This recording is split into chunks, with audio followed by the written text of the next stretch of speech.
සුබ දවසක් හැමෝටම 2026 වර්ෂයේ සිට ක්‍රියාත්මක කිරීමට නියමිත නව අධ්‍යාපන ප්‍රතිශත සම්බන්ධව විවිධ මාතෘකා අපි මීට පෙර ඔබ සමග සාකච්ඡා කළා. අපි අද බලාපොරොත්තු වුණා ඔබට ඉදිරිපත් කරන්න 6 ශ්‍රේණිය සිට 11 ශ්‍රේණිය දක්වා විෂයමාලා වෙනස් වන ආකාරය සම්බන්ධව වගුවකින් පෙන්වන්න. මේ වගුව භාවිත කරමින් ඔබට ඉතා නිවැරදිව දැනගැනීමේ අවස්ථාව ලැබෙනවා කුමන වර්ෂවලදී කුමන ශ්‍රේණිය නව ශ්‍රේණි දේශ අනුව ක්‍රියාත්මක වනවද කියලා. ඒ අනුව මෙහි NS වශයෙන් දක්වා තිබෙනවා නව විෂය මාලාව, OS වශයෙන් දක්වා තිබෙනවා පැරණි විෂය මාලාව, new syllabus ඒ වගේම old syllabus කියලා. 2026 වර්ෂයේදී 6 ශ්‍රේණිය ක්‍රියාත්මක වනවා නව විෂය මාලාව යටතේ 7, 8, 9, 10, 11 යන සියලු ශ්‍රේණි ක්‍රියාත්මක වන්නේ පැරණි විෂය මාලාව යටතේ.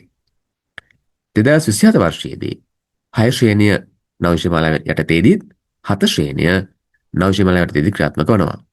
ඒ අනුව 8, 9, 10 සහ 11 ශ්‍රේණි පැරණි විෂය මාලාව යටතේ ක්‍රියාත්මක වනවා. ඉන් අනතුරුව 2028 වර්ෂයේදී 6, 7, 8 ශ්‍රේණි ඒ වගේමයි 10 ශ්‍රේණිය ක්‍රියාත්මක වනවා නව විෂය මාලාව යටතේ. එහිදී 9 සහ 11 ශ්‍රේණි ක්‍රියාත්මක වන්නේ පැරණි විෂය මාලාව යටතේ. ඒ වගේමයි 2029 වර්ෂය වන විට 6, 7, 8, 9, 10, 11 ශ්‍රේණි සියල්ලම නව විෂය මාලාව යටතේ ක්‍රියාත්මක වෙනවා.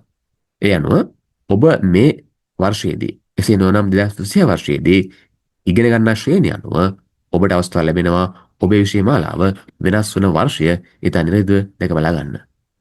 එසේනම් මේ වගුව කතා කරමින් ඔබට පුළුවන් මේ කාරණය ඉතා හොඳින් පැහැදිලි කරගන්න.